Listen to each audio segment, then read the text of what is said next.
Hey everybody, listen up. I got mega huge news. Meat Eater Live is heading back out on the road. That's right. Join me and the crew. Clay Newcomb, Cal, Yanni, Spencer's going to be there. Phil the Engineer's going to be there. Meat Eater Live headed back out. Now, when you get every ticket, okay?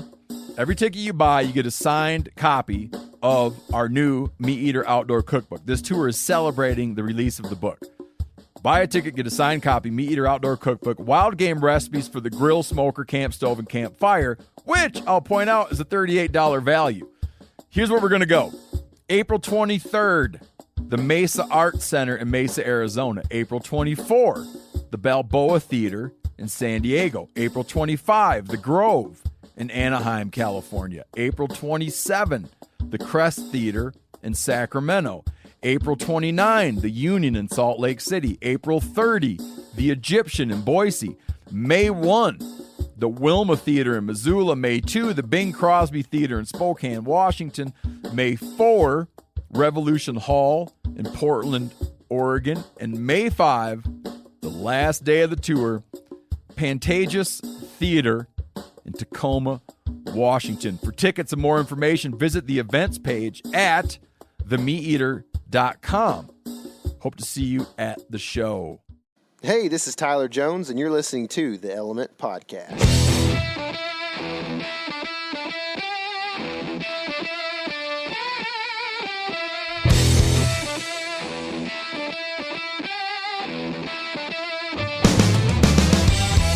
What's happening, all my woods people? We are again sitting here at the Lake Fork Lodge on the beautiful shores of Lake Fork.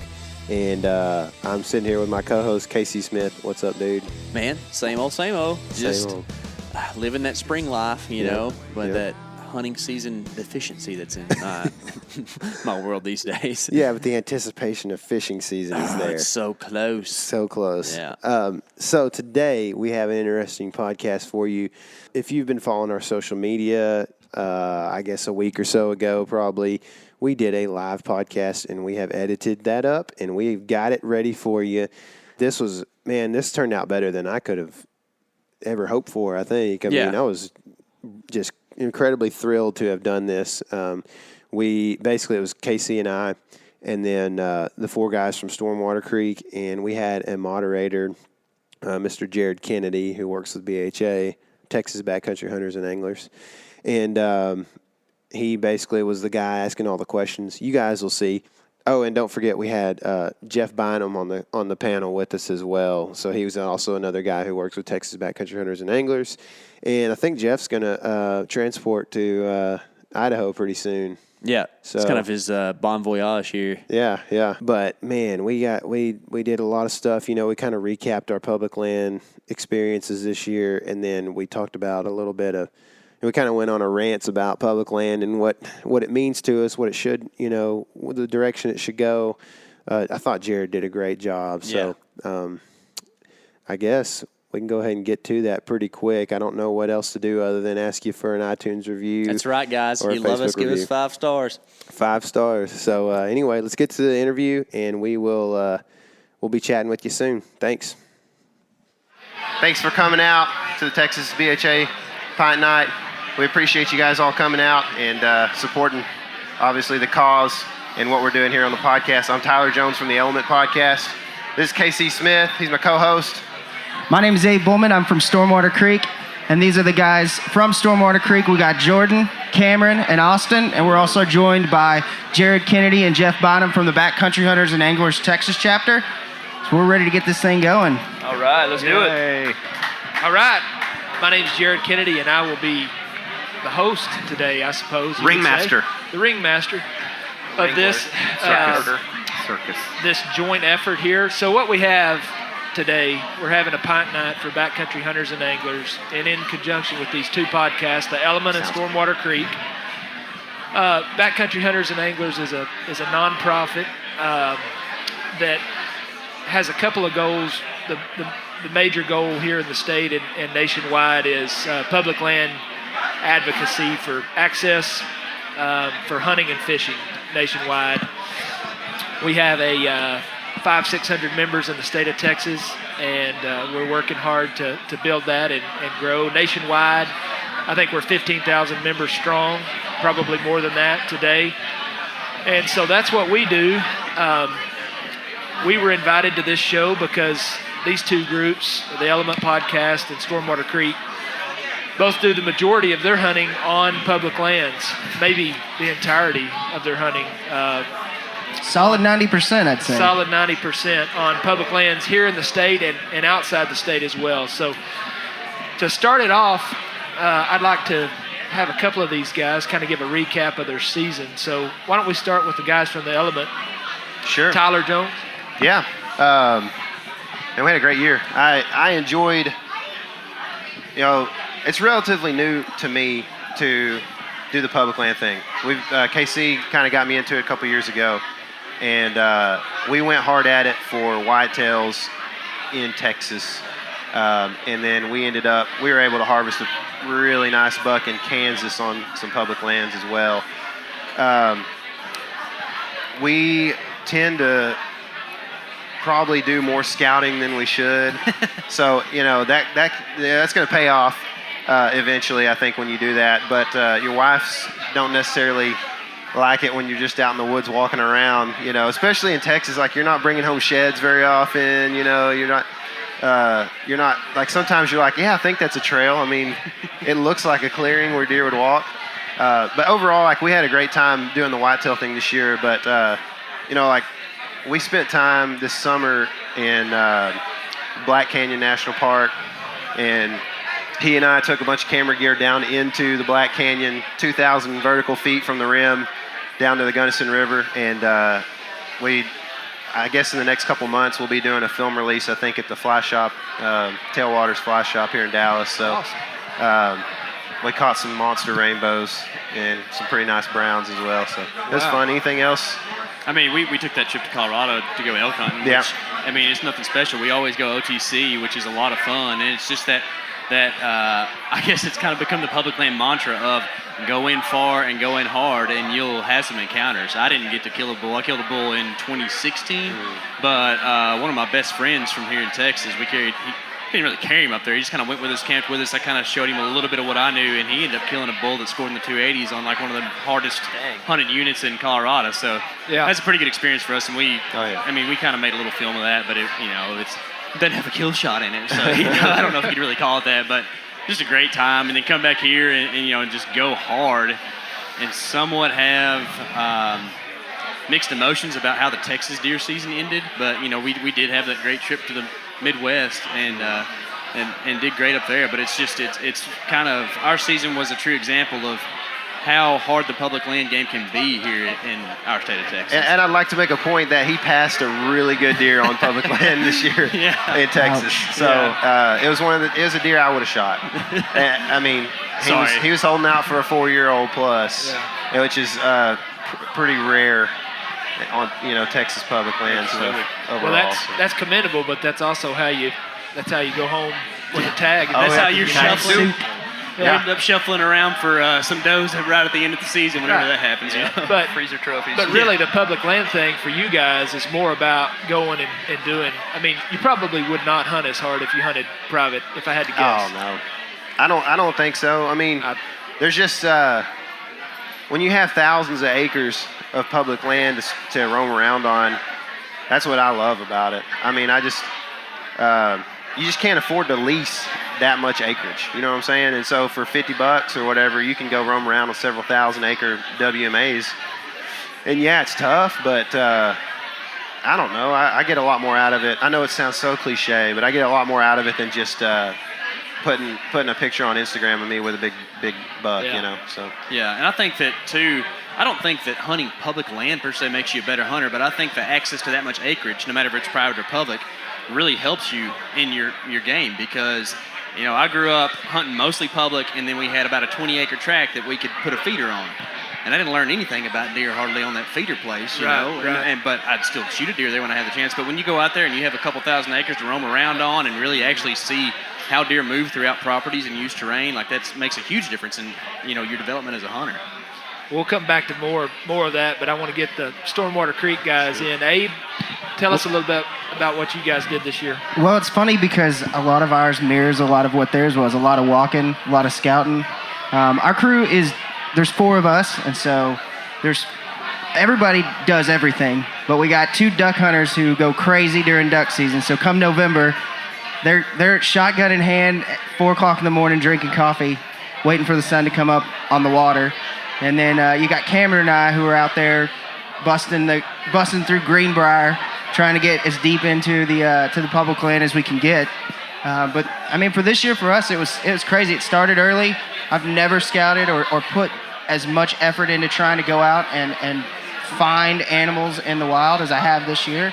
So being able to go out on a piece of public property that I would have otherwise never known existed, have fun hunting, have fun with my friends is an opportunity that you just don't get a lot unless you know it's there. And it's why we like to do what we do. I think that's why both of these podcasts do what they do, because we find so much joy in it and trying to give that to people. And because it's very hard, it's really hard. I think that's the one thing we can all agree on is super hard. Oh, yeah.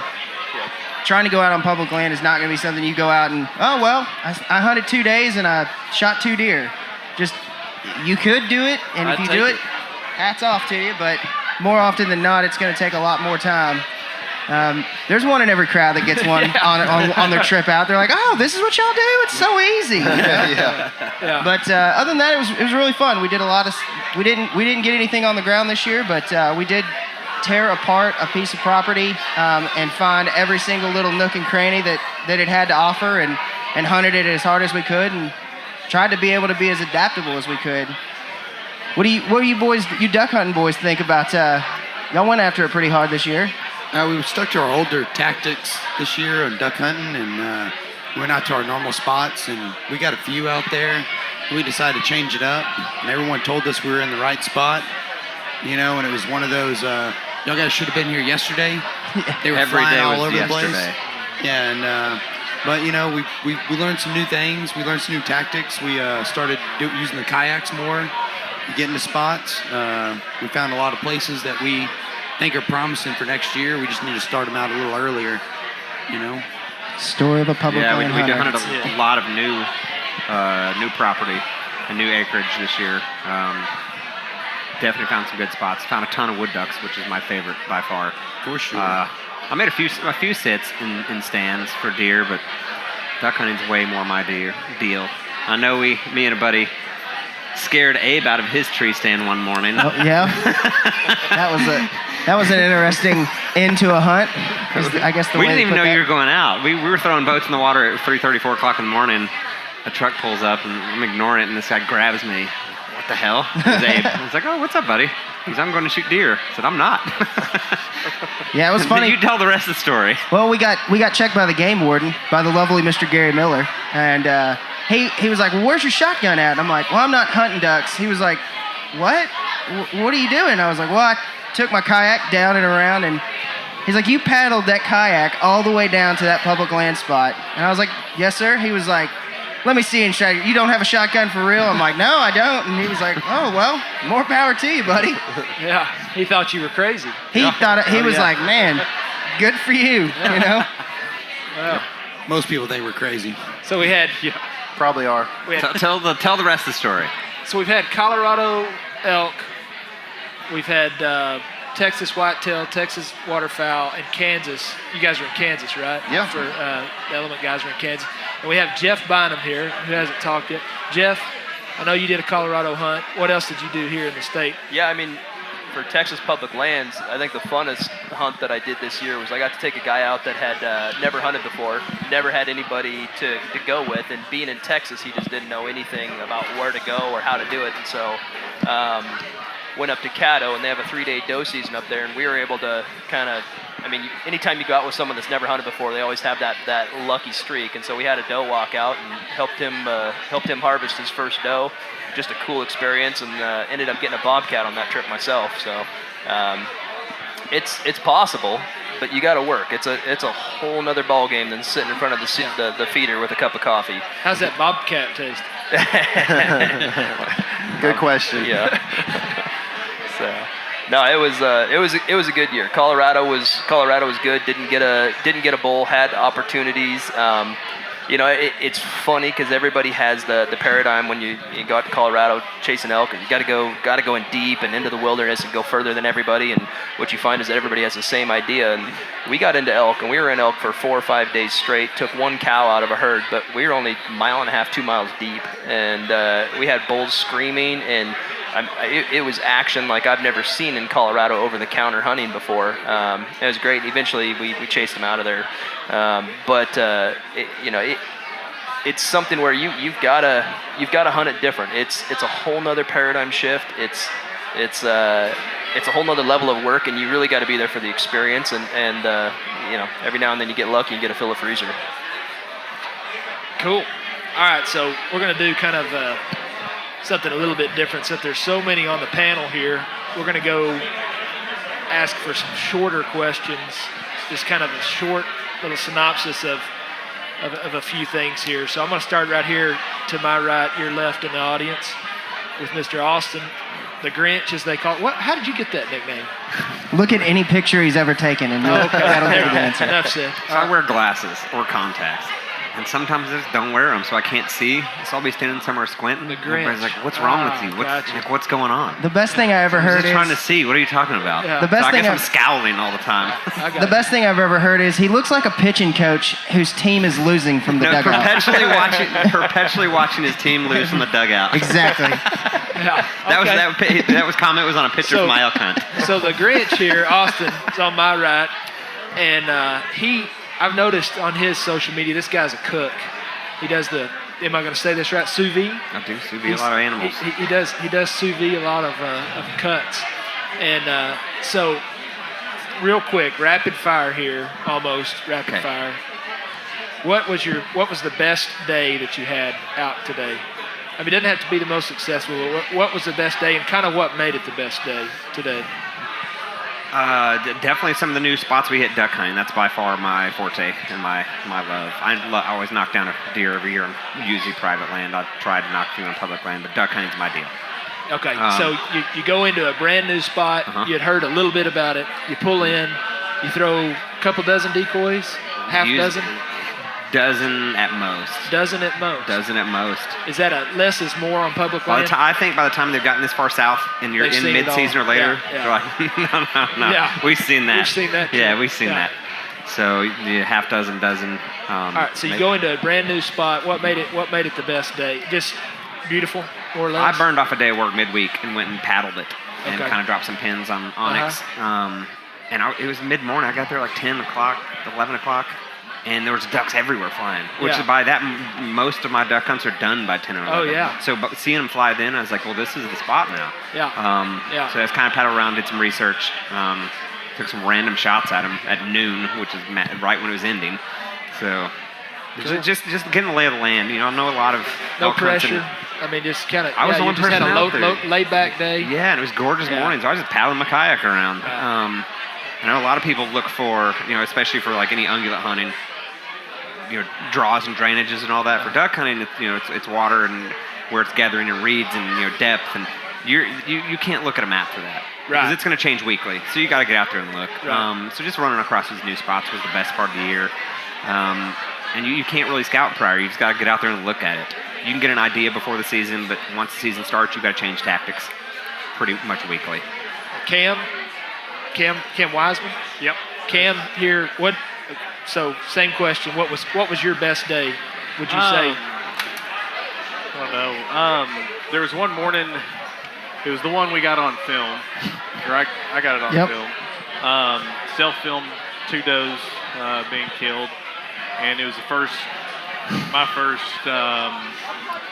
experience. Self-filming anything. Wow. And it all just worked out perfect. It was a beautiful morning. Everything, it's one of the few times everything just works like it should. So yeah.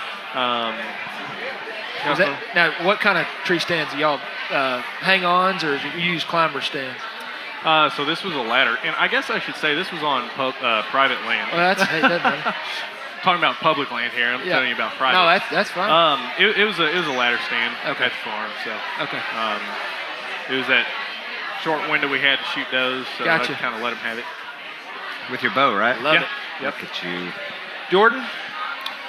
Jordan's Same kind of question? the head honcho of the guy that had the idea for Stormwater Creek. All these guys are sporting these lovely Stormwater Creek hats. Well, thank you. One could be yours for a tidy sum of $20. $1. $20. $20. What was your favorite day this year? Man, my favorite day this year, me and Grinch went out in our kayaks, and we just had a blast. It was really cold morning, crushing through some ice in the lake. Just out there. While we were sitting out there, it was freezing around us. But Are you going to tell this story? it was just a good time. What do you mean? Yeah. Is this where he dropped his gun? Dropped it and then threw it once. Yeah, A mallard decoyed, like you see in textbooks. Yeah, like 20 yards out, like kicking down the landing gear, and I whiffed 3 shots at it. Wow. Threw my gun in the reeds. But that's neither here nor there. But that's not why it was my favorite That's day. an old golfer's trick, isn't it? It was just a nice day. It was everything was pretty. Yeah. We had a few come in that actually decoyed. Right. It was nice. We went and checked some land out, and I like to explore. I like to scout just because I like to see different things. I like to move. So it was a great day. Awesome. Jeff? Yeah, my best day, another BHA guy called me. I think it's part of the reason it's so cool being in this group is you just get to meet all kinds of badasses and good people that care. Called me and said he had a problem where he's got too many mature 8 points running on his property, and asked me if I could help with that. And so definition of first world problem.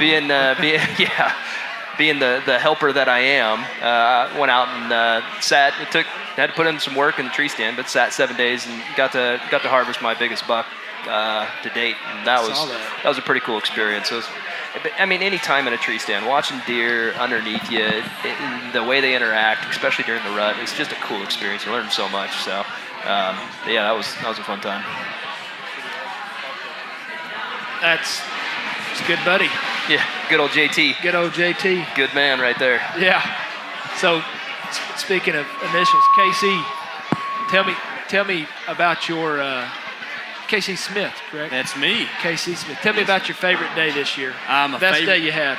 Best day I had. It might be my best day close to ever. I've grown up, hunting pretty much Texas my whole life. I've ventured down some of the hill country stuff, but, this old thick stuff up here is what I'm pretty used to. And then this guy here next to me taught me into rolling up to the Midwest this year, and I didn't have a tag in hand, so I was the cameraman. That's kind of a first thing for me. I've dabbled with it just a touch, but I had somebody good to show me the ropes, and we went up there and found us a couple pieces of public, scouted it out a little bit, and did a hanging hunt, and woke up to a really kind of muggy, not so great morning that you would, not that classic Midwest 20-degree cold that you kind of expect, and then kind of get up and get our hopes are down just a touch. We're kind of, in the dumps, and go sit in the stand, and all of a sudden we spot antlers at about 500 yards, out there in that open where you can see. And I won't go too much into detail, but I got to lay down some hardcore footage on a really giant buck that my buddy Tyler here was able to put an arrow in. Put down? Yeah. Are y'all making a film for that? We are. Yep. So when will that be? It'll probably be next fall. Okay. When people get hyped up about deer hunting again.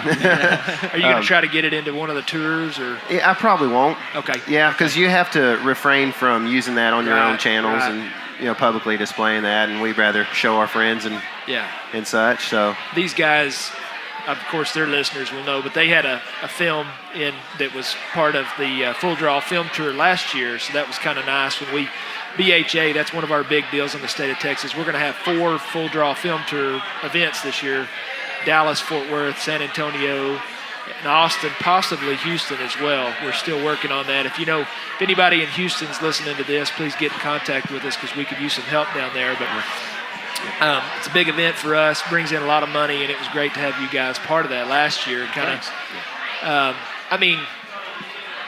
Public land means a lot to a lot of people in a lot of different ways.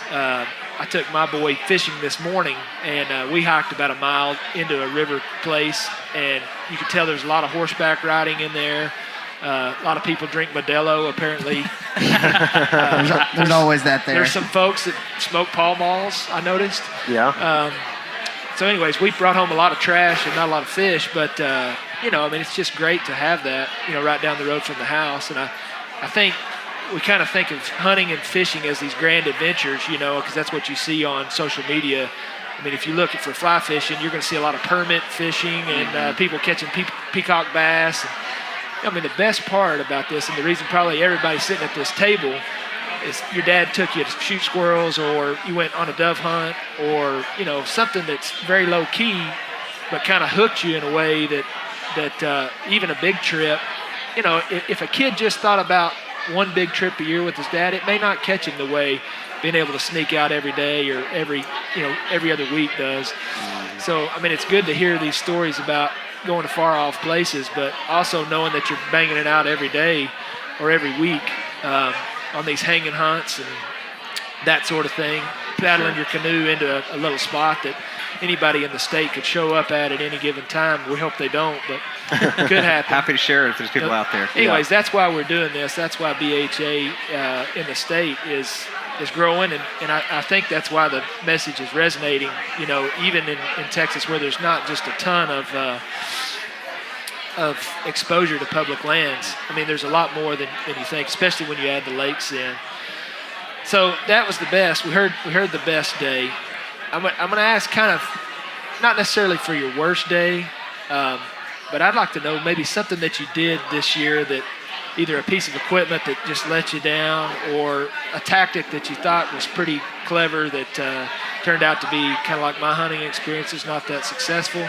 What's something that you did this year that you're just, it's off, you're not going to do it next year, so help somebody learn from your mistake. Abe, you want to start with that? Yeah, for me, it was just the fact that we got tied into one spot. I think to make it two quick ones, it was that we tied ourselves into one spot, and then I spent too much time scouting too many different places as far as different tracts of public land. So I think moving forward, I won't do that anymore. It's going to be I'm going to bury my nose into one place, and I'm going to be very adaptable on what I do and what I don't do. Just very adaptable where I sit. Let the land and let the time of the year and what's going on dictate what I'm doing, and kind of move that way. So, Tyler, what was yours? Man, mine is similar. I have a buck that I named, because you can't just call them all the big eight, but he's a public land deer, and we got locked in on him quite a bit. And see, we've got several spots with like shooter bucks, at least for me.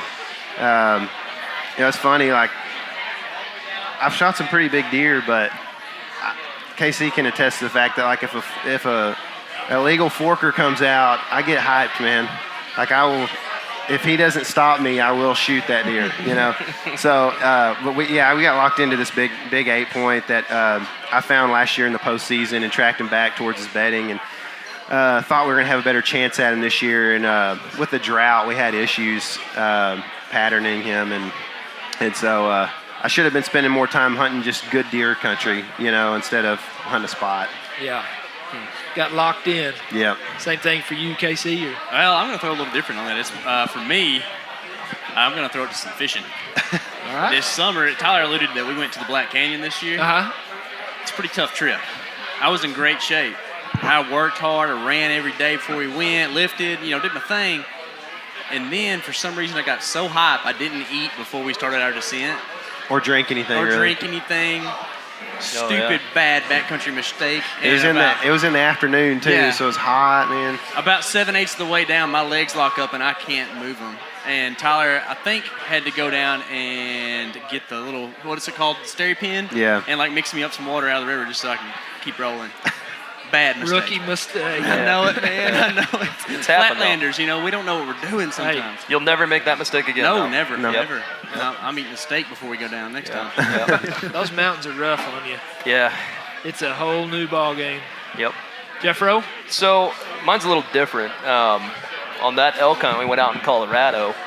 I went with a bunch of guys, kind of put this trip together. They're all BHA guys, all really good dudes. But on the last day of our hunt, me and another guy went out that morning, and I miscommunicated to him what I was thinking. I said, hey, let's meet up at 10:30 and we'll walk back to camp. And he thought I was going to come back to where he was at, and we were on this really steep bank, and there was beetle kill deadfalls all around. Wind was ripping, and so there were trees falling all over the place. Well, at 10:30, I hiked up to the road and walked back to camp, and he was waiting for me, and then he started looking around, and he thought a tree fell and squished me.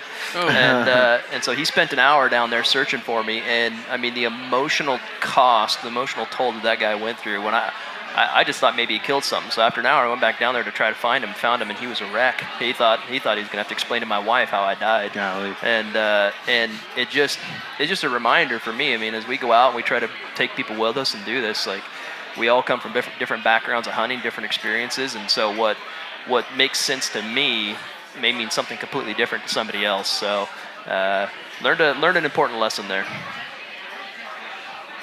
Yeah, that's I mean, you don't know what you don't know. It's better to be explicit, isn't it? But yeah. Hopefully everybody's okay now. Jordan, I noticed you trimmed your beard up a little bit. Yeah. Every now and then I give it a trim because I'm lazy. Yeah. That's the only reason I have a beard. Having a beard is more work than shaving. I don't care what people say. There's nothing lazy about having a big, beautiful beard like that. I wouldn't know. Big, beautiful beard like that. It just grows in all badass like this when you're like me. When you've got that extra genetic boost, yeah. Superman. All right, so what was either a piece of gear that you wish you'd have never heard of, or a move that you made that turned out to be a bum deal? The Bum Steer Award, if you will. You know, we had a rough time with our whitetail hunting on our public lands, and I missed out going to my actual deer lease that my father owns, and so I was trying to get a deer real fast. So during Christmas, I knew of a spot I could go to, and I decided I haven't really killed a deer with my bow yet, so I really wanted to do a bow hunt. I psyched myself up before I left the house. I was like, I'm not even taking my gun. I'm just going to take my bow. I'm going to do this. It's going to happen. I got out there, and I just couldn't get anything close to me. And I should have had my rifle with me. Right. It was a dumb move because my freezer's getting close to being empty. Right. And my wife was really mad at me, actually. She told me, we got there, and she was like, I can't believe you didn't bring your rifle.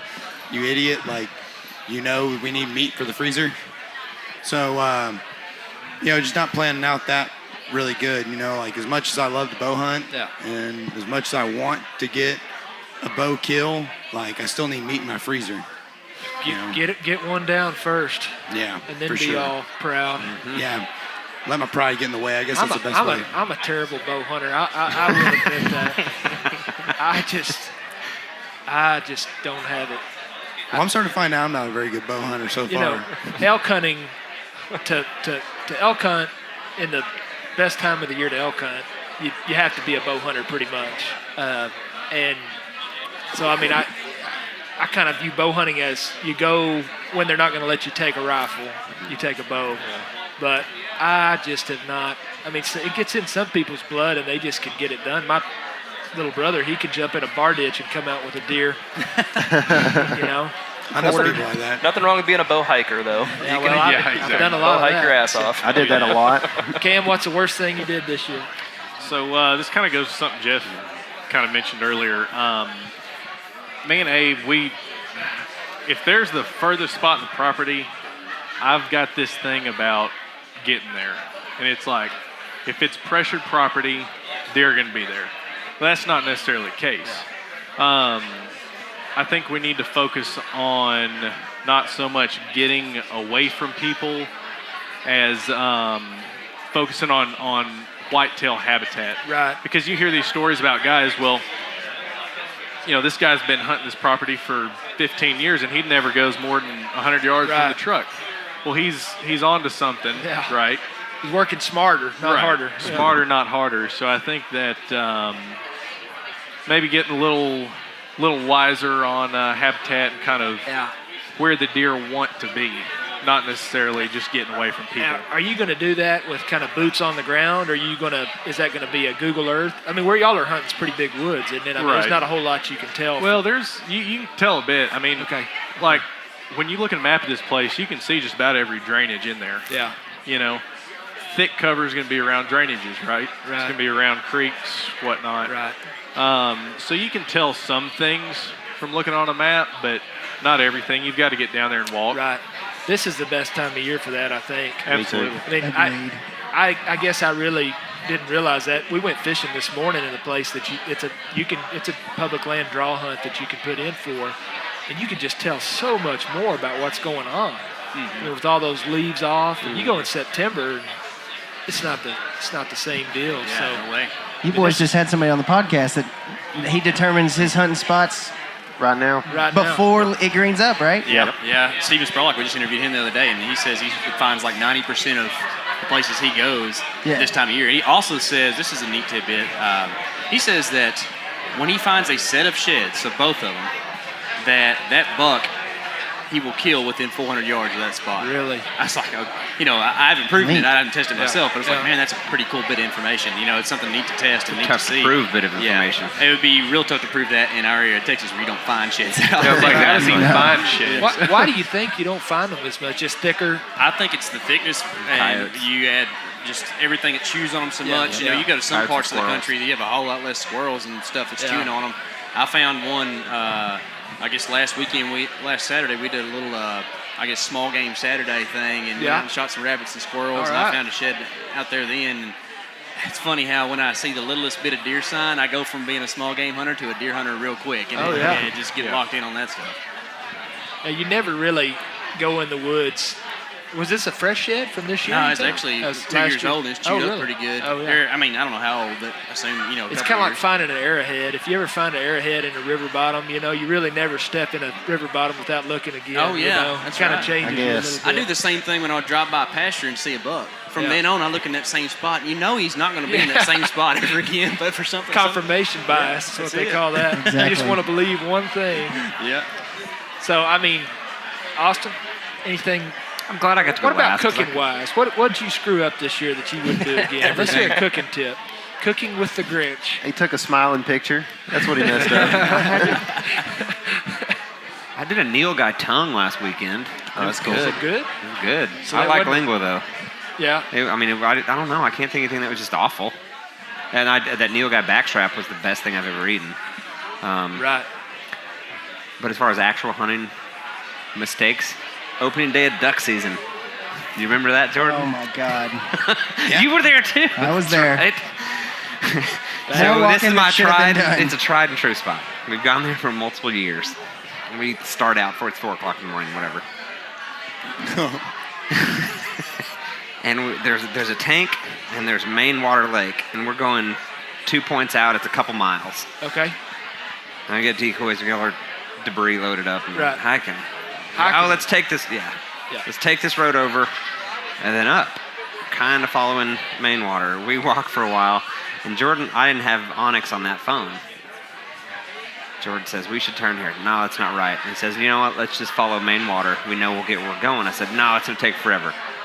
Shortcut. Let's cut The this. shortcut. I know. I've Y'all heard it. just follow me. I've hunted here for years. Just follow me. Right.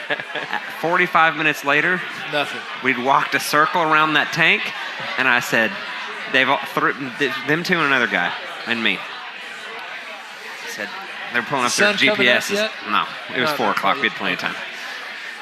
He said, we're on the same place we started. I said, all your phones are wrong. And I was adamant. And I always have an old school compass, and I get it out.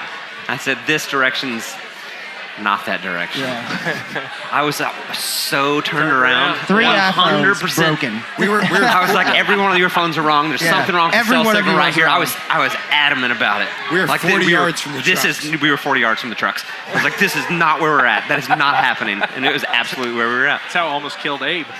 Is it? That's exactly Oh, yeah, how you yeah, almost yeah, killed I me. remember We had that a KC lockup moment from early season with me. It's like a whiteout. Oh my God, Cameron almost had to carry me out. Trying to keep up with somebody who's like 6'8" and I'm 5'2" is difficult because he just walks and I just have to try to trail behind. Yeah, but then I got using a little bit of lost. hyperbole there, but all right. So we're going to keep going here. Keep the train rolling. We're doing good.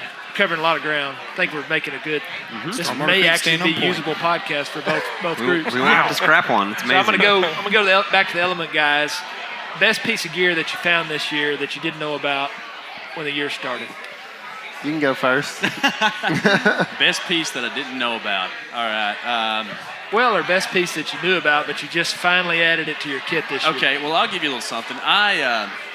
I've always had a hate-hate relationship with binoculars, had no love at all for them, and it's because I've always been using cheap binoculars. Right.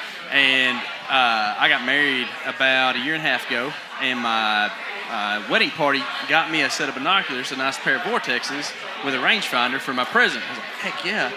It's changed my world completely, man. I mean, having a good pair of binoculars that I can focus and, like, I never was able to keep my eyes straight. I don't know. I'm just kind of got a weird shape in my head or something. The eyes. Yeah. Cameron told me my head shaped like a football earlier. Yeah, that's I'm it. sorry, continue. No, it's all right. And adding that good pair, like quality, not super expensive, not high-end retail, but just a good quality pair of binoculars has changed the way I hunt because now it's second nature. Like as soon as I see something I want to check out, it's boop, right there. I got the harness on them and everything. Right. So like they're always right here on my chest. It doesn't matter if I'm shed hunting, scouting, or in the stand looking for whitetail. That pair of binoculars is with me all the time. And What harness are you using? It's that Vortex harness, the one that comes with, but it's a lot like that. What's it, Crooked Creek or something? I don't remember. It's got that little leather pouch in the back or leather thing in the back. Yeah, first like fish hunt fight FHF gear. Or, I like those.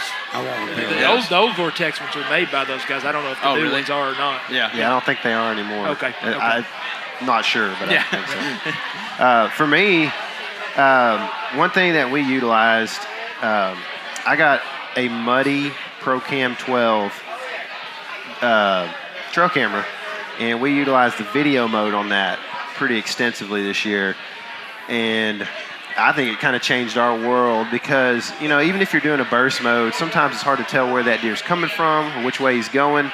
And, man, we were watching deer eating goldenrod on the video, it's a great camera. And so, just using that this year, the video mode, we were able to see where the deer were coming from, what trail they actually came down, and where they were leaving to a lot better than Will you use some of that video in your production? Yeah, sometimes. Yeah, usually we do like we do like a public land chronicle series. Yeah. Like it's more just for us to keep track of what we're doing. How long have you been filming what you do? You've been doing that a while, haven't you? I mean, I've had a camera since I was 13. Okay. I had a Sony Handycam, that was what I wanted for Christmas. Professionally, probably 4 or 5 years. Okay. I mean, I've been doing it for probably, I guess I started picking up DSLR stuff in probably 2011, 2010. Uh-huh. And then we had an outdoor production company, and I have a wedding films business and such. So. Are you a Final Cut Pro or what? I do Final Cut Pro. Okay. I know a lot of guys like Adobe. But for workflow, I can't try to train myself again. It does everything that I need anyway. So, yeah. So, yeah, I mean, the video game changer. Yeah. Jordan, what anything you added to the kit that was better than? I'm with KC. This year, I finally broke down and bought me a nice pair. I got Vortex as well. Yeah. Binos and they're hard to beat. And rangefinder. That's the most important thing that you bought this year was a rangefinder. I'll answer for you. I found a thing of how to Jordan actually decided he use could it. bow hunt without a rangefinder Exactly. by using his thumb. The thumb. Yeah, it's under 20. Yeah. Yeah, no. Wrap your brain around that. Rangefinder. Works. Andy is the best rangefinder on earth. I needed a rangefinder. I had one and still misranged some animals. I don't know why an elk looks different than they look out of place anyways. They look like aliens. Oh, yeah. You see one and you're like, I can't tell how far that thing is because I've never seen anything like that in my life. But that was, so rangefinder is a very important thing. And once you have one, you use it all the time. Yeah. Yep. Yeah. Yes, sir. Cam, anything groundbreaking, earth-shattering? Not really groundbreaking, but makes a difference to me. I don't know. It's something little. Just a good bow hanger, okay? Yeah. So I got a lot of buddies that just do the screw-in hook on the tree, right? Well, if it's 15 degrees in the morning and you're all bundled up, Right. how in the world are you going to be quiet and reach back, get your bow down, clip on, and draw in time? Like, yeah. I've blown out so many deer that way, and just being able to reach up, it's off, you're already clipped on. The only noise you make is drawing. Right. I mean, it makes a huge difference. What brand or what model? I mean, what are you using there? Oh, just one that sticks out. It's got 2 sections about like that. I think we use those Realtree Easy bow hangers. Like the 3 sections. Yeah, I couldn't even tell you what brand. Yeah, it's just a 3-section easy hanger. Walmart. Yeah. Tyler, you mentioned Buddy. They make great stuff. Yeah. And I never heard of anything that Buddy makes that isn't great. Just something to get it out in front of you. Yeah. And it puts it just right there. Gotcha. We also use, so a lot of times on public land, you can't do screw-ins at all. Right. We've got a Hawk one that's Velcro, which is a little bit loud sometimes, but heck, being able to like Velcro something on a tree, or I know they got a rubber wire one too, you can just hang that right there. And you're not violating any laws or anything. It's a big deal for us. Sure. I'll jump in there and say OnX Maps.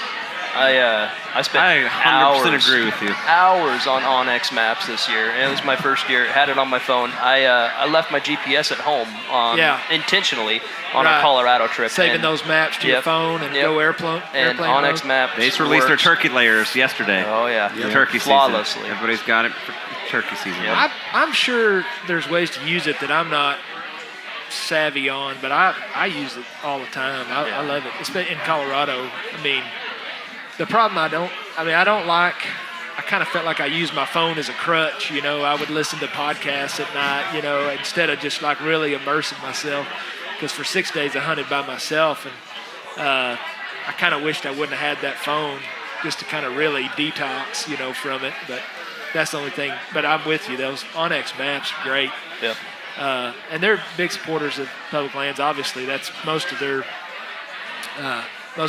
business comes from folks that are pounding it out. So, Grinch, anything that sous vide machine, that's pretty. I've had that. Oh, wow. It's a game changer. This guy, whoa, sorry. Sorry, it's Sorry, everyone. I'm sorry. A nice day pack with like a bow and day pack. Oh, day pack. Like with a rifle and bow sling, so you can hike with it easier. And nice pockets, and like it has pistol holsters. It's a Badlands. Badlands. And their warranty, it's a lot like Vortex's warranty. It says on the tag, if you bought this at a thrift store, found it at a dumpster, anything, it's broken, you send it to us, you get a new one. Wow. And Jordan, I bought it prior to that elk hunt we went on, and just being able to strap my rifle in and have it secure. And big old brick.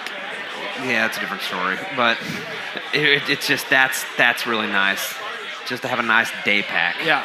Do you use it in the kayak as well, or for duck hunting? Yeah. No, there's so much other debris. Yeah. I've got a waterproof blind bag in a bit there, but for even for hiking around and carrying your bow, or just we're all going pig hunting next weekend. Just be able to wander around with your firearm or bow strapped in tight, so you can walk easily. So it's just nice. Yeah. Well, we're moving right along here. We are. So let's talk a little bit about kind of what's coming up for the spring. So here in the state of Texas, we got, I don't know. The older I get, the more I'm kind of a 4-season outdoors guy. I mean, it just seems like there's always something to do.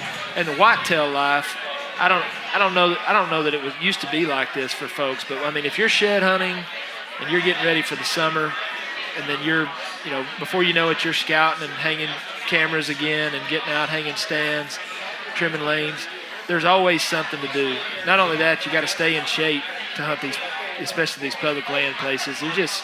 It's not a sport for guys that ain't with it, So you gotta kind of be working on it all the time. What are you guys getting ready for 2018? I'll start with the Element guys. What's kind of on your bucket list for 18, and what are y'all doing to get ready for that now? Well, my year won't be as intense as last year, I don't think. I got to go to British Columbia last year and film a stone sheep hunt, and did the Colorado thing. I was film guy the whole time there too. I did a lot of filming, so I'm going to stick more to whitetail, and assume that I'll draw an Iowa tag next year. So that's kind of that's where I'm putting a lot of my chips. Oh yeah. For next year. Is that every 2 or 3 years? This is going to be my 4th year putting it in. Really? Yeah, it's I guess one of the top units. So okay. Pretty high demand, but yeah. How about Kansas? Will you put in there again? I imagine my dad and I have hunted there for probably over a dozen years now. Yeah. And so I always end up, he has a lease there, and so I have hunted there forever, and we spent 2 hunts there before I ended up on public and shot that deer this year. So. You ever turkey hunted up there? Not really. Yeah. I guess we did 1 year up there, and I was camera guy again, so I didn't actually hunt, but I had a couple of guys I was filming up there, and it was pretty tough, really, because there's not a whole lot of ag where we're at right there. Okay. So you can't really can't predict where they're going to be in certain times and stuff. So, I mean, we stayed by the creeks and stuff. It rained a bunch on us, but there's a bunch of turkeys by the creeks, Yeah. I mean, they're definitely up there. Yeah. Okay, so you going back to Colorado? Most likely. So this year for me is gonna be my first year to play the tag game, play the draw game. I need to start accruing points fast. I've just kind of been introduced to that because I've always just been OTC Colorado rock and roll. Right. And I'm gonna do the New Mexico thing. And if I draw there, then I might end up going somewhere a little closer to home. But if not, Colorado's probably on the schedule for sure. And then for me this year is going to be, hunting whitetail out of state.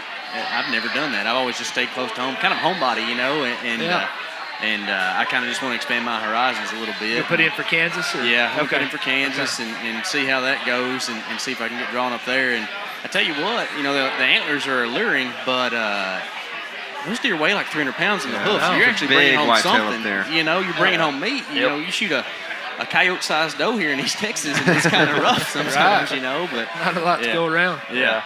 Jeff Bynum. Oh yeah. You're he's moving north, folks. Yeah, I'm headed to the He's taking land his carpet of the free. bag. I love being a Texan, but Idaho is calling, and so we're headed north and west this year in June, and so I'll be a non-resident there. So I'll probably deer hunt there, mule deer hunt. I got some spots picked out, but I've also got points built in Wyoming, so I should be able to draw a pretty quality tag in Wyoming, and I'll focus my efforts there. I'll elk hunt somewhere. I always do. I'm not sure where, but yeah, Wyoming, Idaho this year is on the list. Any spring plans? Definitely doing some turkey hunting. I think may go try to hunt some exotics here, but that's top secret. So not talking about that, I don't think. So, but exactly. Yeah, it's our secret. It's amazing how you guys have learned that after a year of podcasting. We've noticed we've talked a lot about spots, but have given no specifics. It becomes an art. Of you. There's nothing wrong with being a public land advocate, but just not for my spots. Exactly. I want you to join me, just not with me. Yeah. 1.7 million acres. Just don't get on mine. The idea of hunters is great. I'll go with you to your spot anytime. That's right. Hey, there's nothing wrong with that, though. I mean, that's putting in the work is worth something, and everybody should have to get it by a little shoe leather, in my opinion. So. Yeah, I think the thing that's most exciting is 5 wolf tags a year in Idaho. That's all year long. That's gonna be nonstop. So do you braise those, or what do you? Yeah, I'm gonna sous vide. Yeah. Watch out for that trichinosis. Jordan, spring plans? You do a lot of fishing? Now, a lot of fishing. You're from the Corpus area, correct? Yeah, I'm from down south. Do you fish in the bay quite a bit? I used to a long time ago. Okay, he lives here now. Now I live here, so Oh, Texoma, a lot of bass fishing. All right. I drew a tag for Hagerman for turkey this year. Okay. So in April, I'll be out there trying to, did y'all guys, anybody else? No, none of us sent our stuff in, Jordan. We get that. We've already crossed that bridge. You're the only responsible person in the group. Continue. No, my wife did it. Have you been up there? Do you kind of have a game plan figured out for that? I've been already looking. I've been trying to scout through maps. Probably going to go hit some boots on the ground around March. Yeah. I saw some turkey strutting where I live last weekend, so it's kind of wild to see them. Cold morning, old Tom sticking out there, big beard hanging down. I thought, man, he's at it pretty early, laying his groundwork in. They're starting to learn. Yeah. I'll get out here before all these other dudes That's are right. doing this. That's right. So you'll hit it hard in March. Get up there and figure it out. Yeah, try to figure it out in March. I'm doing the Google Earth, all that stuff right now. I'm trying to figure it out. But get out there in April, try to get something on the ground for once. Yeah. Is that a bow only, or do you get to haul a shotgun in there? Okay, good. Good. Don't take that bow to the. Yeah, I've learned my lesson. Come on. Yeah. Cam? Man, I'm ready for the crappie to get out of 40 feet of water. Yeah. Amen. Get them when they come up shallow. Amen. Crappie taco. Yeah, as soon as they start coming up, I mean, Smash we're gonna wear them out. You get them up in 4 the inches of grease. shallow little brush. Yeah, I got a couple of rock piles on a unnamed lake. All right, good. That and Nothing better than pigs. crappie. Nah, Pigs? yeah. You still get after pigs? Crappie and pig. Yeah. On your Next farm, weekend. or will you? yeah, next weekend. Okay. On your farm, or do you hunt public for Both. pigs? Do a little of both. Yeah. Awesome. Yep. So Grinch? Pretty much everything everybody else said. We're going to wear some crappie out. We're going pig hunting next weekend. All right. In the fall, I'm going to try to bow hunt Hawaii for Wow. access deer. Oh, Yeah, that's awesome. I'll be Sweet. there for So a wedding cool. and some stuff. So I'm going to try to get 4 days. And I feel like They say they're thick. I mean, I know, for what right? they And say, they- and to it's me, like, unlimited, right? I hate being cold, and I've learned to deal with it and layer and own nice warm things. But there, it's like I'll hunt all day. It's gorgeous, Yeah. it's paradise. Yeah. Like just I'll run around with my bow and my sharp stick all day and see what I can do. That's awesome. So yeah, that's What- kind of on my. I mean, was that spurred? You just saw some people that had hunted some of those islands? And I've heard a lot about it decided- and yeah. listened to podcasts about it, and I'll be there for a wedding. And I'm kind of trying to schedule it so I can get 4 or 5 days of just trying to go to Lanai. That's awesome. Yeah, we'll see that. Man, And that'll I want to hit elk in New Mexico again, but I can't do both. So Yeah. I'm kind of going to draw, and if I draw New Mexico, I'll elk hunt. If I don't draw, I'll You're do going to try Hawaii. to get some Yeah. axis. I don't know. I've never had it, but they say axis is It's unbelievable. phenomenal. I've never killed one, but I've eaten it. Yeah. Phenomenal. Cool. Well, so let me ask you a question. What's your, since you're the cooking guy, Mr. Grinch, what is kind of the, what's your favorite preparation, wild game preparation that you've had this year? Sous vide and stuff is the way to go for a lot of. So explain to break- people what sous vide is. I It's mean, if basically you a can. temperature-controlled water bath. Okay, so you water bath. You got to have a heater. You can buy these units. Like mine's in a Nova. Okay. So you have a pot or anything. It clips on the edge. It circulates water. You set your temperature. So you can set it. Like I did a venison roast last weekend at 135 degrees for a handful of hours. Okay. And so it can't overcook. So basically, it just you vacuum seal it. So you vacuum Right, seal it in right, a it's in a bag, bag. salt and pepper. You can put other stuff in there if you want, but salt and pepper. Yeah. And vacuum seal it and immerse it in this water bath and let it sit. And after a point in time, the texture can get weird. But I mean, I've done 8 and 10 hour cooks on these cuts of meat, so that gives all that connective tissue time to really break down, so the thing's forkable. Those Neo Guy back straps I did were 8 hours. So you did those 8 hours, then you take them out and Take 'em sear out, them? you dry them off, and I sear them in cast iron or canola oil, screaming hot. Yeah, I mean, just smoke hot. up the whole place. Right. Just and then fork it. Really? You cut it with a fork. I didn't use a knife. I'm interested in that. I've done duck. I've done everything. See, cooking shanks kind of changed my life. Like Cooking ossobuco? Yeah, well, I don't Or do just braising ossobuco. them? I don't have time to cut all that up like that. But yeah, I just braise them. I've started braising a lot more stuff. You can just turn stuff that you used to try to grind into something really nice. I mean, a shank or a neck roast or something like that. KC, do y'all get I actually funky have with kind it? of the same revelation this year as you did. After killing that elk, I was like, man, these shanks are too good to just grind up. Right, I got to find something to do with them. And man, sticking those things in a crock pot for 8 hours with some onions and some, cumin and chili powder, you got yourself some pulled out tacos that are just unreal. Yeah. And they're really, really good. I just loved that this year. It's kind of the thing I did. Like, I try to take a very practical approach to my wild game cooking. Like, I do fancy stuff every once in a while, but like, I do Monday to Friday, or 7 days a week most times, cooking meat that I killed. So I don't have an hour and a half every day to kind of put into production, So I do a lot of stuff in my crock pot, man. Yeah. Stews, soups, chilies, all that kind of stuff. Right. I do a lot of that, and then We had hearts the other night, and I love hearts normally, but I've never not eaten fresh heart. I've always eaten it right, that night on the grill. And I learned that actually when you freeze heart, it does not turn out as well the next time around. Soft, yeah, spongy it had a lot more of that kind of liver kind of feel to it, And whenever I've done them fresh, man, heart tacos are hard to beat, So I don't know. It's something I kind of learned this year and probably just continue because I had that huge elk heart, and I was like, oh, this is gonna be great. And I mean, it was good. Don't get me wrong, but I really think that fresh is the best way to go there. Do you grind a lot of that elk? I mean, I grind a lot of it. Okay, so in full disclosure, my wife is not a big fan of like steaks and chunks of meat, cuts of meat. Yeah. She likes ground stuff. She uses a lot of ground stuff. And when you got 200 pounds of meat, it's a whole lot easier to make a 15-minute meal out of ground than it is something that's in a steak or something like that. So, in practicality purposes, grinding it was well. Of course, I still had, probably 60 pounds of cuts, that I enjoyed very well. And actually, I still have, I think, one little package of backstrap I'm hanging on to from 2016 that's getting, I guess, freezer aged, you could say. Yeah. But, it's just so hard to eat that last little piece. Yeah. I've gotten, though, where the shanks are, I would give up a piece of backstrap for shanks now that I know how to cook them.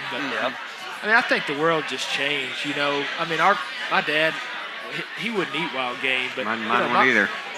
My folks, my mom was a great cook, but she had like 10 recipes, Yeah. And that was it. That's all. Now we hear about things.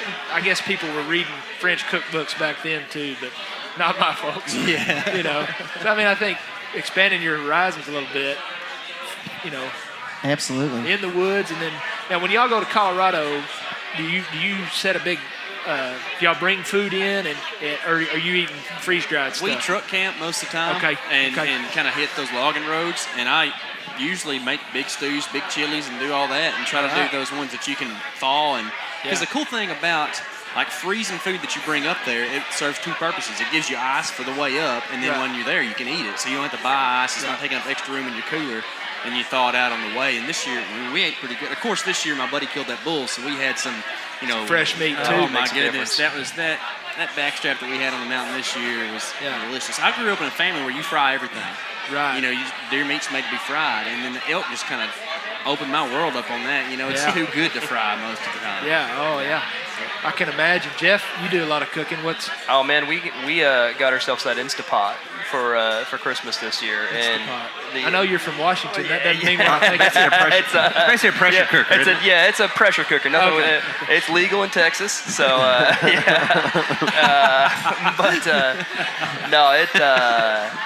that's a pressure cooking meat has changed my world. You can take I cooked shanks this year as well, my first time. 55 minutes, and they were perfectly done. No 8-hour, slow roast, any of that stuff. And so I've taken some tough, old, just almost unedible cuts of meat that have been sitting in the freezer, and it's amazing what you can do when you start pressure cooking stuff. So. Yeah. Sweet. Anybody else find out anything? Neck. Neck. Whole neck. Yes. Whole necks. Yes. That's where it's at. He wasn't a neck guy before. We were at a hunt. I 2 can't. weeks It ago. disgusts blew his me mind. to think about the amount of necks that I've left. Can I ask you a question about that neck thing? Yeah. So, CWD resides in the spinal column of ungulates. Is that ever? I know we don't really have too many cases in our area or whatever. Have you ever been weirded out by eating like the actual stuff that's on the vertebrae? Not really, but there's two camps within the Stormwater Creek crew. Austin, who is a master knife person, can pull up master butcher, I guess is the best way to say that. Knife person. Trying to be politically I cut correct. myself a lot. You do cut yourself a lot, but he will pull the whole spinal column out, vertebrae, the whole thing, and then take butcher twine. Retie it. I'll tie it like a roast and freeze it. Yeah. Okay. I've just thrown mine in the crock pot. Yeah. And just kind of move it around. And just, It'll be at the bottom of the crock pot. Exactly. That's scary. When I really hadn't thought about it that much. My wife's in here. She's probably gonna look sideways at me next time I throw a big neck in a Dutch oven. But really, that's something we're going to have to think about the next 20 years. Yeah. It's not going away. Yeah, it's going to happen. We just need to figure out what we're going to do about it. Well, and the scary part of it, jumping the species barrier, I think recently they had that test, some lab tests with some macaw monkeys, and it jumped to them. It did? Oh, yeah. Oh, wow. Yeah. So, I mean, it's moved to primates that way. And in Great Britain, it's moved Crutchfield-Jacobs disease. It's moved, that came from beef that had mad cow disease. So, I mean, it's something to think about. I don't know that it – I don't know. There's a lot that – I mean, I love talking about things I have no idea about, so but we'll try to refrain. But, I mean, it's something to think about. I mean, the blame, somebody's to blame for it. We won't get into that, but I mean, it's not probably public land whitetail guys, but no. We'll save that for another podcast, maybe. I'd like to see a better effort towards research, I think. I just don't feel like there's a very concerted effort out there right now.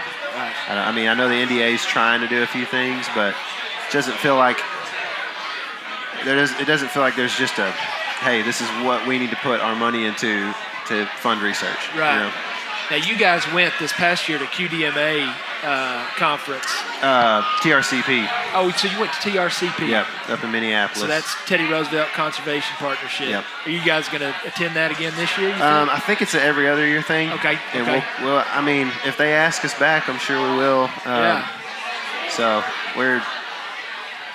I love a lot of those people there, man. I mean, we got to know them well over the few days we were there. And, I don't know if we all vote the same, but we all like public lands and fish and wildlife, so I can get on board with that for the most part. We're going to get into more of that, probably down the road here, but I mean, we just had a big.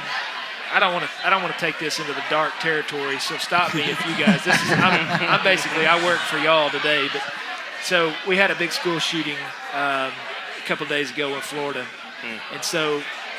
There's things that are happening in the world of politics that are going to affect hunters and gun owners, public landowners, and it just seems like the currents, that are moving underneath the water are just it's so murky right now. It's hard to know who's really on your team and who's not as far as all this goes, because what's important to you and me may not be important to these politicians. And it's like we can't really craft the perfect guy. You'd have to go to the lab and say, this guy needs to be pro-hunting, access. Clean water. He also needs to be pro-clean water. Yeah. And he also needs to be pro-gun in a way, and maybe nuanced in some ways, but not others. And I've got other things in my life that are very important to me. I mean, I believe in a lot of very conservative things. So I kind of feel like we're almost all at odds in a way with politicians. I don't know if it's best to work within kind of the traditional party that you've been and try to get your guys to move more one way or to move the other guys on some issues. It just seems like it's a catch-22 all the time. Anybody got anything to add to that? Stop me here, I'm rambling. We just need the Bull Moose Party to come back. Exactly. I think the biggest thing we need is just better education all the way around. Absolutely. It starts at and kind of towards those conservative views and values is just it starts at home. It starts with the value of life. It starts with the value of it's funny. I guarantee you, every single person at this table and a bunch of people in this room right now grew up around guns their entire life. I knew where my dad's gun was. It didn't have a lock on it. It wasn't behind a safe.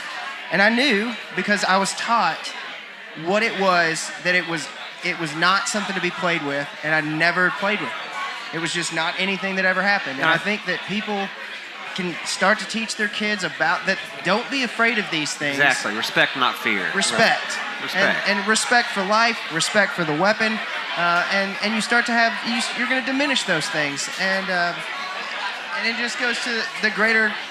I think people like Steven Ranella, people like Remy Warren, people like Randy Newberg, who are out there, who are advocates for hunting, are portraying us as people who are not backwoods idiots running around with guns just on the loose. we're educated people. We believe in things that of high moral. We're moral people, and I think that's where we have to continue to spread the message. And I think organizations like Backcountry Hunters and Anglers is where that starts, and getting our politicians locally and nationally on board to understand that that's what we need to do, and that's the way we need to do, and we have to help derive their policy on how they should think about it. You said something really good there too, like the value in life.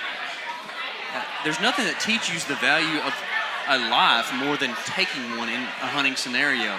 Tyler and I had this discussion in the stand. We killed a doe this year that made a big loop and ended up dying right underneath us. And it's not like you can hide from it. A lot of times stuff runs away, or you take it down like that with a gun.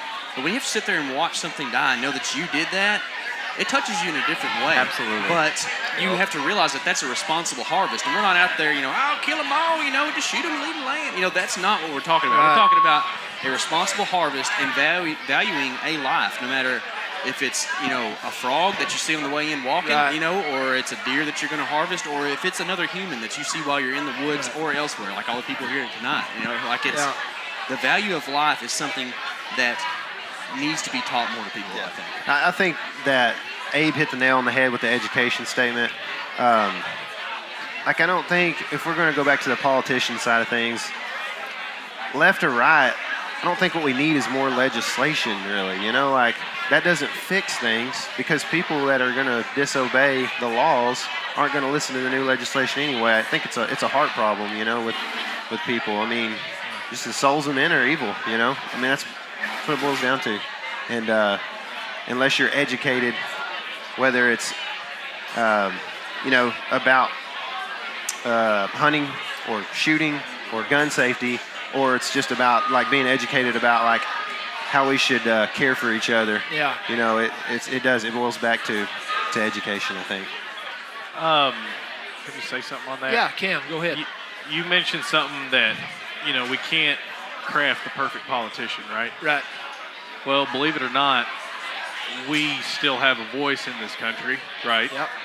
So I think we've become somewhat apathetic in the way we go about and how we want things done. So if you want something done, right, do it, right? So that's real broad, but it can be applicable to stuff like what we're talking about here. Right. Get active, get involved. You're not going to get anything done by trusting somebody else to do it for you. Have your voice, make it heard, right? That seems to be kind of diminishing further along we get, but I think we still have it. Use it. Right. Yeah, I was listening to Ben O'Brien and Ryan Callahan on the way here, and they were talking about hunting and conservation, and I think they were talking about the same thing you're mentioning, Cam, is that people say, I'm a hunter, I'm an outdoorsman, and I love this and I support it and all that stuff, but what are you actually doing to protect conservation, protect public lands? And just saying you're a conservationist doesn't make you a conservationist, and oftentimes the people that are writing the laws and rules on these things are people that are detached from that environment. They don't have a clue. They're following what they're being told, and so if you value this lifestyle, this world, you have to take action. You have to get involved, with BHA or any of these number of different organizations that are out there that have a voice, and I'll say, to add to that, BHA here in the state of Texas, we've talked a lot about, nationally we have goals. There's a lot of public land in the West. There's public land in Texas that's worth fighting for. There's increased access that we really want to push for. Mm-hmm. The biggest reason that folks don't start a kid hunting is they have nowhere to take them. Exactly. And I guarantee you take a kid that loves the outdoors, they're not shooting up schools. There's not one of these kids that have gone into a school and shot up a school or a movie theater or wherever that's a passionate hunter. That's not the mold that they're cut from. We got to do a better job in this country of bringing up young people, making men out of boys. Absolutely. Really, we're doing a terrible job of that. But that's a totally another deal.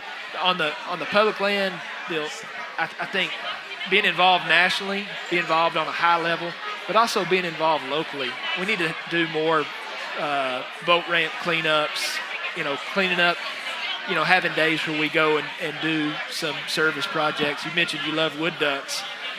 Built some wood duck boxes. That's Me and right. Jordan were talking about this recently. I just think if everybody built 10 wood duck boxes and Problem is you got to clean them every year.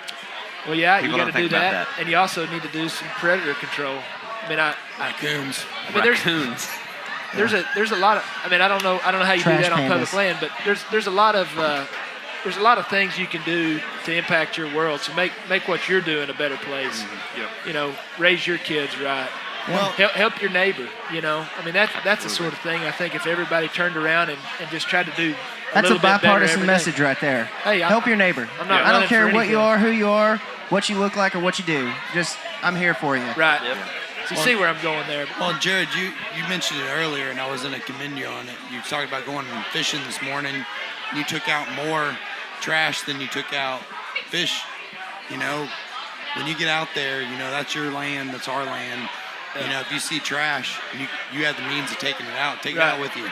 Yeah, that's what I told my boy. So much trash duck hunting. Yeah, I told my son, I said, someday you're going to tell your kids, my dad wasn't a very good fisherman, but he loved to gripe about trash. we didn't catch a whole lot, but my dad was always leaving with handfuls of trash. That's good. It's disgusting that It is. people will It do is, that. absolutely. I mean, I don't know who raised these people that do that. Just but- believe it. Once again, we get back to the no respect for Right. anything but themselves, probably. Yeah. I saw a post the other day.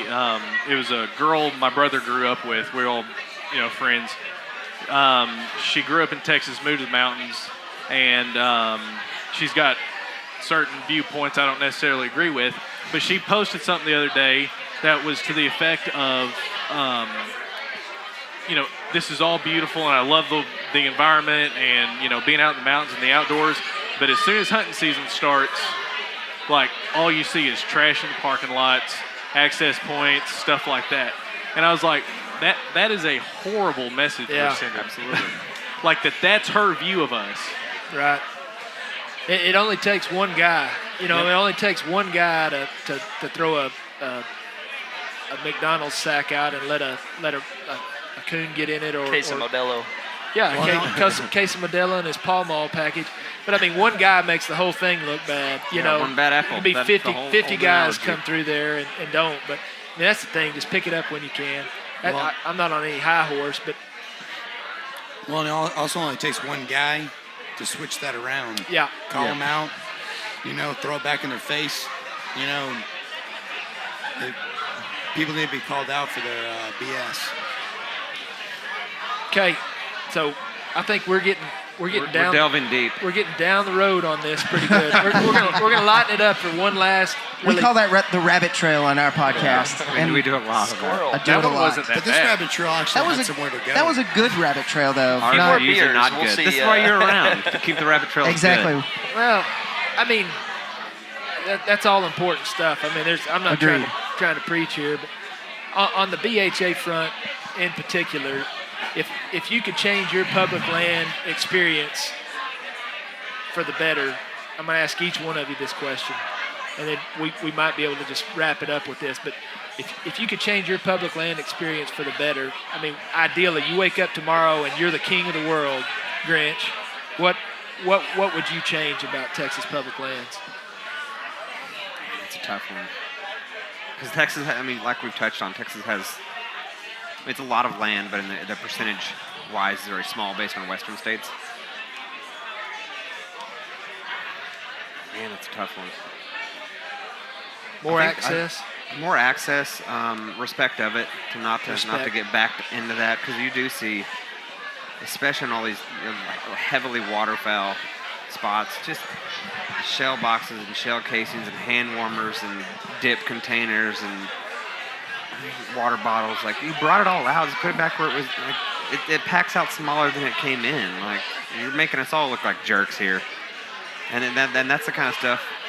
And the lack of use. We need more people using it, because if this stuff's not getting used, especially in Texas, because people don't know about it and don't work for it, it'll get sold off super. That's why Texas doesn't have the amount it used to have. Right. It all got sold off. But if we have no voice here and we don't use it and take advantage of this resource now, it will disappear. Yeah. 100%. So I think I rabbit trailed just then. No, but I just, if I had to change one thing about Texas public land, making sure people are aware of it and take care of it. Absolutely, respect of it. Cam? Not that. Let me ask you a question. Do you put in for the big draw hunts, the TPWD draw hunts? I put in for some of them. Yeah. What do you put in for? Oh gosh. Well, I didn't put in for much this year. I have in the past. Yeah. There's some South Texas. Okay.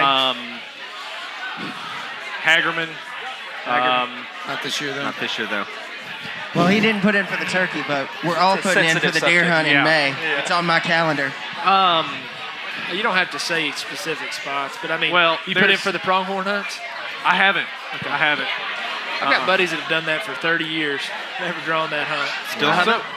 Yeah. I put in for those every year. You know, I wish you go to Kansas, right? I mean, so I'm going to answer my own question a little bit. But you go to Kansas. Kansas has this state. The state goes out and leases a tremendous amount of CRP land for pheasant hunting. I wish we could see a little bit more of that. I know we do some. I've just now learned a lot about some of these dove hunting spots and some of the other things. Ton of dove access. But I mean, I think they're. See, my issue there though is that how much are we paying an acre for a dove lease that maybe not a whole lot of people are going to use? Right. And I don't know what that is, but I think the prices in Texas are just too expensive. We've just got an incredible economy. I mean, plain and simple, they could lease it to corporate leasing, party out of Dallas and do pretty well. Yeah. Or they could lease it to the state for probably less money. And I think that ties in kind of with what I said, is using these things. Yeah. Like, especially these ones. And I think that my understanding is that's why a lot of these, dove-only leases, that's why you have to fill out the little thing and leave it in the box so they know, because if 3 people use it, they ain't leasing it next year. Right. Yeah. So I know a handful of us use those this year. Yeah. Going out and taking advantage of these, even if it's a few days a year, so showing them that this is a valuable opportunity for us. Mm-hmm. Well, there's 6 million people that live. Is there 6 or 10 here in the Metroplex? There's a bunch. But there's more than a couple people that live here in the Metroplex.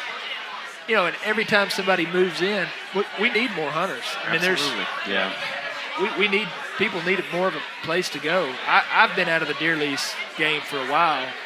It priced me out. Oh yeah.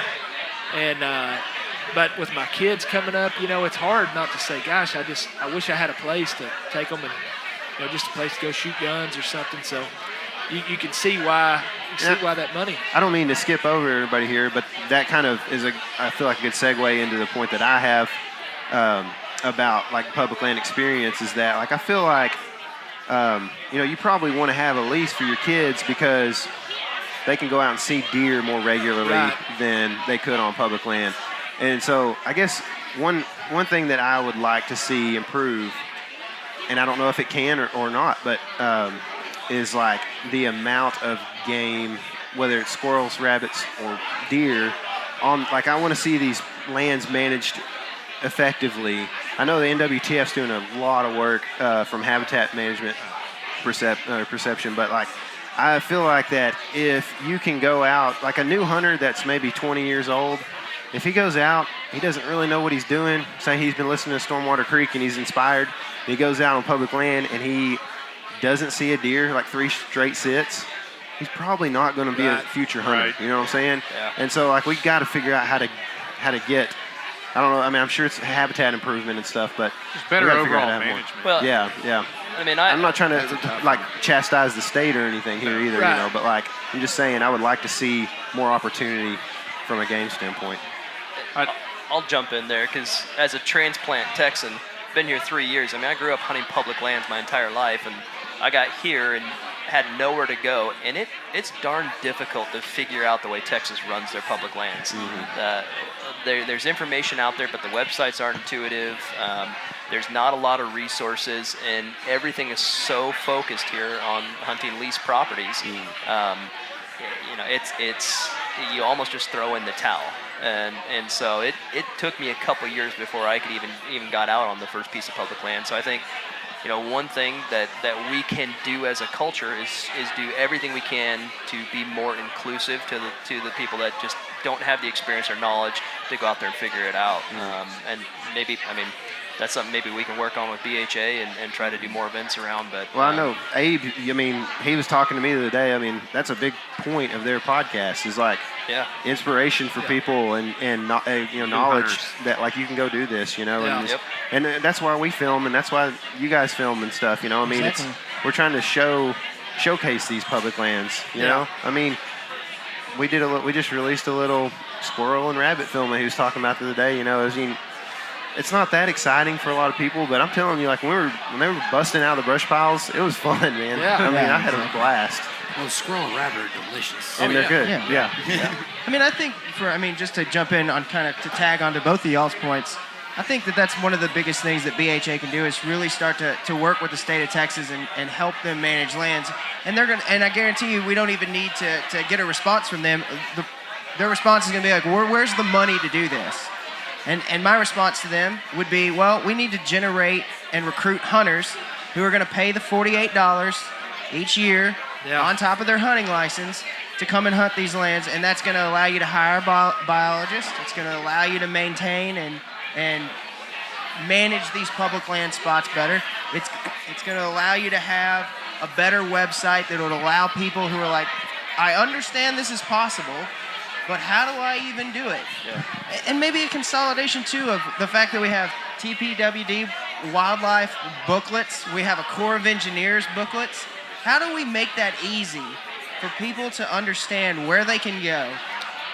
We find it all the time. That was one of our big pushes as a chapter at BHA. We're going to try to streamline some of that information for you guys. But I would say you guys with the platform that you're building, you're the guys that need to be in contact with Texas Parks and Wildlife and have them as guests on your show if you can get them. We've had a few biologists. I've made some relationships with some of their training coordinators because they've started doing these 101 hunts. They're new public hunters. Okay. And there's actually a couple here tonight I saw who I met in Abilene the last day of duck season. Okay. My girlfriend and I did the Waterfowl 101 course. She's just gotten into duck hunting. I obviously love it, but we kind of met them. We told them about this, and they're here today, and that's awesome. And he showed up in a BHA hat to the event, and so we were telling about our podcast and introducing new hunters and kind of what you said. And there's a gentleman named Randy Spradlin, and he's one of the BHA education officers. TPWD. Yeah, TPWD. And he said he's 100% willing to tag team with us so we talk about public lands and he can be there for these 101 courses. See, I've never heard of any of this, so I'm glad. I didn't know about it until he brought it up. I'm like, they have one of these for everything. Yeah, right? they have waterfowl, whitetail, pharaoh hog, trapping. They have all this stuff, and that waterfowl course we did was the first one they've ever done. It was the inaugural. Wow. And I kind of told him what we do and being involved with VHA and all that, and he said, I'm willing to do anything you want to do because that's what we want to do is get new hunters out. All right. So it's all about hunter recruitment. It's all about hunter recruitment. To me, because I didn't know about public land in Texas for a long time. It's because it's not a thing. It's all lease. Everybody has their deer lease or their dove lease or goes dove hunting with their company. So it's getting this knowledge out to people that you can go do it on your own, and it is work. It's still hunting. It's not just killing. It is absolutely work, but it can be done. Nothing's for free. No, absolutely. You either pay. And this is a big price of effort. Sweat equity. I'd rather not be doing anything else really though. Absolutely. I walk around on public land all day and not see much and still have a good day, It's a blast, right? It's just so there's nothing more challenging than trying to hunt public land in this state. I think it's one of the most difficult places to hunt because it's not easy. You guys have talked about it on your podcast. How are you supposed to tell somebody like, okay, well, here's a funnel, here's a feed pattern, here's a bed to bed. Well, how are you supposed to know when you're looking at a forest that's 1,300 acres full of oak trees, full of acorns? How are you supposed to determine where they're going to eat? It's boots on the ground. It's walking there. It's a lot different when you don't have that one corn feeder. Exactly. Just drink coffee and switch to beers. Just give me that one corn feeder and a grenade, and I can come out with some meat. Fish in a barrel. Yeah. I tell you what, man, and this kind of just stems off of like the hunter recruitment thing. I grew up, we had leases down, South Central Texas and stuff, and got priced out kind of like what you had talked about. And if it wasn't for public land, I probably wouldn't be a hunter right now because my dad got my butt in a canoe, and I've talked about you with this. Talked about to you about this, sorry. And he got my butt in a canoe, and we went out with shotguns and shot hogs every spring of my life. And it just grew a love of it for me, and it got me familiar with the properties. Sure. Another thing, Yeah. But I can't imagine, like, if I wanted to start today and figure out how to hunt, where to go. Because we don't have that just great access in the state because it's all, or not all, but a lot of it's leases. And I think it's something that we need to kind of self-reflect on, like how many new hunters, young hunters have we personally taken out and shown the way? We do our best in the podcast to try to inspire people, and I know y'all do too, but at the same time, like, there has to be a want there. Yeah. Well, Jeff, I'll come in. There. Jeff's he's eating his own cooking on that deal. He's taken a lot of guys out. I mean, he's been more generous than I would have ever been, and I try to be a good example of what not to do in that. But, no, he's done a great job of that. But I think that's true. I mean, it starts at home. You can the best preacher's the one that lives it. Yep. So I commend all you guys for what you do. I mean, I appreciate you guys. Yeah, you guys are the supporting badasses. us and supporting each other and getting after it and showing that it can be done and that you have a lot of fun doing it. So I agree. Anything closing? Abe, you have The any old closing? old Steve Ranella closer. Any concluders, boys? Anybody got anything? Well, I'll just go and say thanks to Texas BHA for hosting this event and for making this thing awesome. This is a lot of fun. We got a ton of people here. Good merch around. Go buy you a cool BHA shirt like some of us have got on. I want some of those, like I know, right? Cherry people shirts. How do we get those things? Just volunteer. Just about 75 hours a month. Yeah, you got about 400 hours last year to do one of exactly. these. So.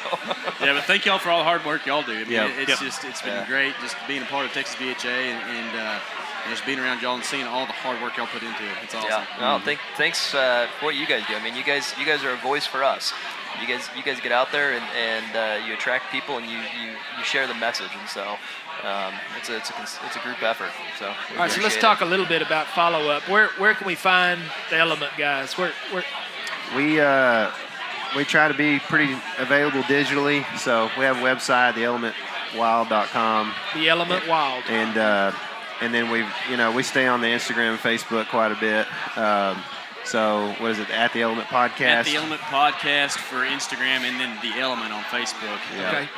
And then maybe on your local public piece, you can probably find us out We're there. We're not going to give you any GPS coordinates or anything, but we'll be around. Yeah.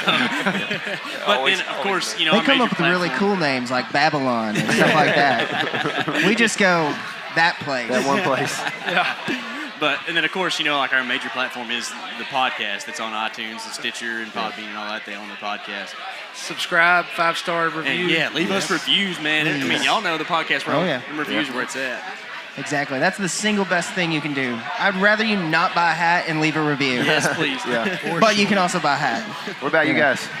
We can be reached at stormwatercreek.com and iTunes, the whole digital media thing as well. And Instagram at Stormwater Creek. At Stormwater Creek. Facebook, I think, is the same thing too, right? Yep. So check us out. I mean, there's 2 of the podcasts here that are singly focused on public hunting land and hunting in general around in the state of Texas. Do we do it other places? Do we do other things? Absolutely. But you're always going to be able to find some sort of content about public hunting land in Texas on one of these 2 podcasts. And we just want to thank everybody for coming out more than anything, So. Yep. And thank Legal Draft for having us and let us have the space and free reign. And I mean, we've done a lot of our podcasts up here, but good beer. They kind of good just people. give us carte blanche to do whatever, and we appreciate that. Very much so. Thank you, Legal Draft. All right, with that, we're signing off. You guys want to do your thing? I always want to see it in person. Come on. All right. This is your Element. Living it.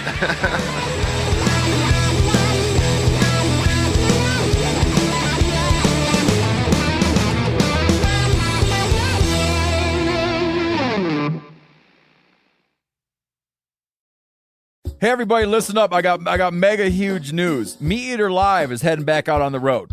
That's right. Join me and the crew. Clay Newcomb, Cal, Yanni, Spencer's going to be there. Phil the engineer's going to be there. Meat Eater Live headed back out. Now, when you get every ticket, okay, every ticket you buy, you get a signed copy of our new Meat Eater Outdoor Cookbook. This tour is celebrating the release of the book. Buy a ticket, get a signed copy, Meat Eater Outdoor Cookbook, wild game recipes for the grill, smoker, camp stove, and campfire, which I'll point out is a $38 value. Here's where we're going to go. April 23rd, the Mesa Arts Center in Mesa, Arizona. April 24, the Balboa Theater in San Diego. April 25, the Grove in Anaheim, California. April 27, the Crest Theater in Sacramento. April 29, the Union in Salt Lake City. April 30, the Egyptian in Boise. May 1, the Wilma Theater in Missoula. May 2, the Bing Crosby Theater in Spokane, Washington. May 4, Revolution Hall in Portland, Oregon. And May 5, the last day of the tour, Pantages Theater in Tacoma, Washington. For tickets and more information, visit the events page at themeateater.com. Hope to see you at the show.